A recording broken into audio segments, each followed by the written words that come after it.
morning and welcome to our thought for the day. We're going to be looking at a psalm again. Psalm 141, please, and it's verse 3 and 4. Let me just read what it says. It says, Set a watch, O Lord, before my mouth. Keep the door of my lips. Incline not my heart to any evil thing, to practice wicked works with men that work iniquity. And the heading to my thought today is guard my tongue and keep my heart. I want you to look at these words before us today. It says, set a watch, O Lord, before my mouth. That mouth that has been used in prayer.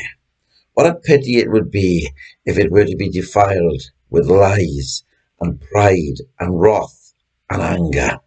Yet, if we're not careful, friends, that is exactly what will happen. It must be carefully watched. David realizes this.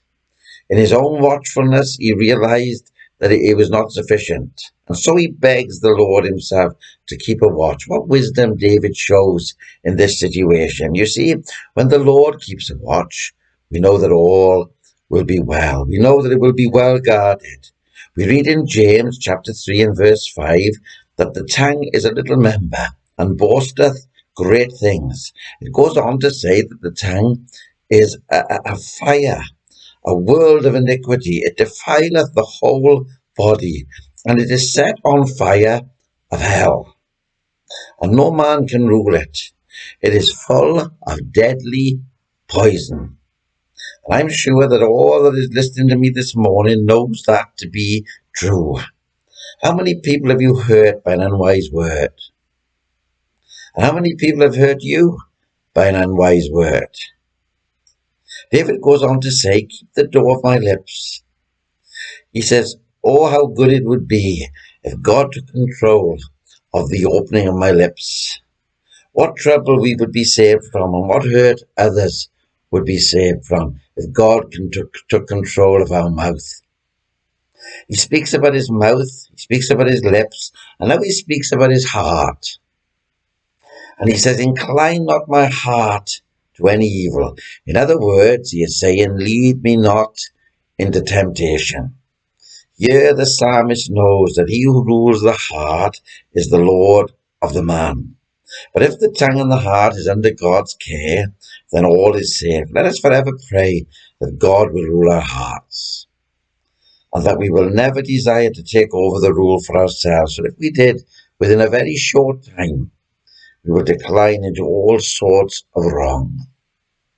It goes on to say, to practice wicked works with men that work iniquity.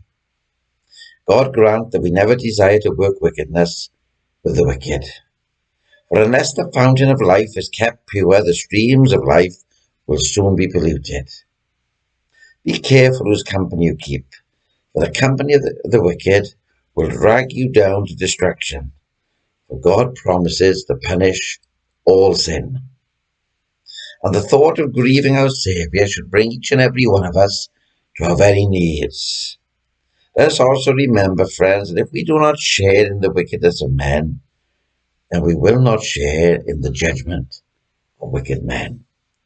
Oh, God, keep us, guard us, and guide us. God, help us to speak the words of God that will encourage and uplift. God bless you, and look forward to speaking with you again tomorrow morning.